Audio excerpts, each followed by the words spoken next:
যেহেতু আমাদের ৩ নং ওয়ার্ডে ৯৯% মুসলমান এবং যারা অরিজিনাল রাজনীতি করতেছেন, আমি নাম নিতেছি না, তার মানে ১০-১৫ জন লোক আছে আমাদের ৩ নং ওয়ার্ডের মধ্যে যারা অরিজিনাল রাজনীতি করতেছেন বিগত ২০-২৫ বছর ধরে। আমি যেটা দেখতেছি, যারা যে কোনো পরিস্থিতিতে দল ক্ষমতা থাকুক আর না থাকুক, রাজপথে যাদেরকে দেখা যায় এবং যারা সমাজসেবামূলক কাজ করতেছেন ১২ মাস বিভিন্ন উপলক্ষে সমাজসেবামূলক কাজ করতেছে, মানুষের দ্বারা দ্বারা পৌঁছে যা যতটুকু সমাজ কিছু না কিছু পৌঁছা দেওয়ার চেষ্টা করতেছে। এটাই হলো রাজনীতির মূল লক্ষ্য। তাদের কাছে যারা অরিজিনাল রাজনীতি করতেছে তাদের কাছে একটা প্রশ্ন হলো, যে লোক একটা দলের মধ্যে, যে প্রত্যেকটা দলের সংগঠনের একটা কিছু মূলনীতি থাকে, সেটা বিএনপি হোক, সেটা জামাত হোক, সেটা আওয়ামী লীগ হোক, কোনো দল খারাপ না, আমি কোনো দলকে খারাপ মনে করি না কখনো। যে দলের নাম ভাঙিয়ে দলের নাম বিক্রি করে যারা মানুষের হক নষ্ট করে তারাই খারাপ, কোনো দলে খারাপ না। আমি কথাটা আরও 4-5 বছর আগে থেকে বলতেছি। আমি আওয়ামী লীগ সংগঠন, কোনো সংগঠক একটা খারাপ উদ্দেশ্য কখনো সংগঠন তৈরি করে নাই, সেটা বিএনপি হোক, আওয়ামী লীগ, শেখ মুজিব হোক, জিয়াউর রহমান হোক, মোজার মোহাম্মদ এরশাদ হোক, তারা কখনো খারাপ উদ্দেশ্যে একটা দল তৈরি করে নাই। দলের নাম ভাঙিয়ে যারা, অর্থাৎ রাজনীতির নামকে ব্যবসায় সাইনবোর্ড হিসেবে যারা ব্যবহার করতেছে তারাই খারাপ।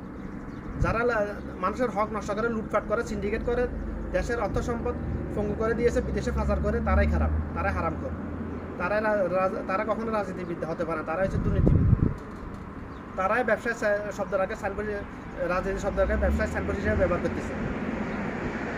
তো সুতরাং আমাদের ৩ নং ওয়ার্ডে যারা মূল রাজনীতি করতেছেন, যেহেতু সবাই মুসলমান, আপনাদের কাছে আমার একটা ইমানি প্রশ্ন, এটা আপনাদের যদি ইমানি জজবা যদি থাকে, যদি আপনাদের মধ্যে মানে 50% ইমান থাকে, আমার এই কথাটা জবাব দিয়ে যাবেন ইনশাল্লাহ।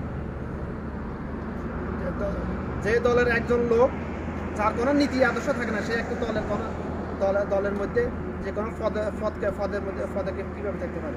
কখনো থাকতে পারে না। সে নিজের ইচ্ছে দল করতে পারে, কিন্তু দলের কোনো পদ তার জন্য প্রযোজ্য না।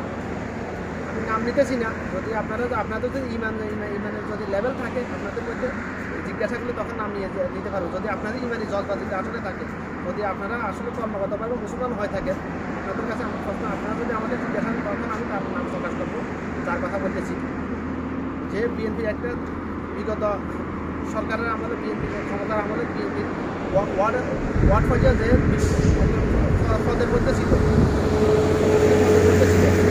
সে যদি আমার কাছ থেকে একটা গাছের পর্দা নেওয়ার জন্য শুধুমাত্র সরকারিয়ার হেতি সেন্টার বাদশাহীর লগে হাত মিলাতে পারে, আমি আবার বলতেছি যে একটা বিএনপির সংগঠনের মধ্যে একটা ৩ নং ওয়ার্ডের একটা পদের মধ্যে ছিল, একটা উপযুক্ত একটা পদের মধ্যে ছিল, সে যদি আমার কাছ থেকে একটা গাছের পর্দা নেওয়ার জন্য শুধুমাত্র, আজ থেকে প্রায় 12 বছর আগে আমি যখন কাঠের ব্যবসা করেছিলাম, নেওয়ার জন্য শুধুমাত্র সরকারিয়ার হেতি সেন্টার বাদশাহীর সাথে হাত মিলাতে পারে, হাত মিলিয়ে আমার গাছের পর্দা নিয়ে আমার প্রায় আমার 4,500 টাকা খেয়ে ফেলেছে। আমাদের পাড়া প্রতিবেশীর মধ্যেই, আমাদের আত্মীয় স্বজনের মধ্যে সে,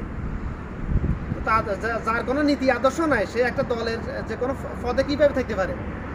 যারা আসলে সত্যিকার অর্থে দল করতেছেন, রাজনীতি করতেছেন, তাদের কাছে আমার প্রশ্ন, আমার কথা, এটা জবাব দিয়ে যাবেন। যেহেতু আমাদের ৩ নং ওয়ার্ডের 99% মুসলমান, আসলে শুধু জন্মগতভাবে মুসলমান হলে হবে না, মুসলমান কর্মগতভাবেও হতে হবে। মুসলমান শব্দটির অর্থ হলো যে নিজেকে আত্মসমর্পণ করেছে আল্লাহর কাছে, তাকে বলা হয় মুসলমান। তো আপনারা যদি মুসলমান হয়ে থাকেন প্রকৃতপক্ষে, আমার কথাটা জবাব দিয়ে যাবেন ইনশাআল্লাহ।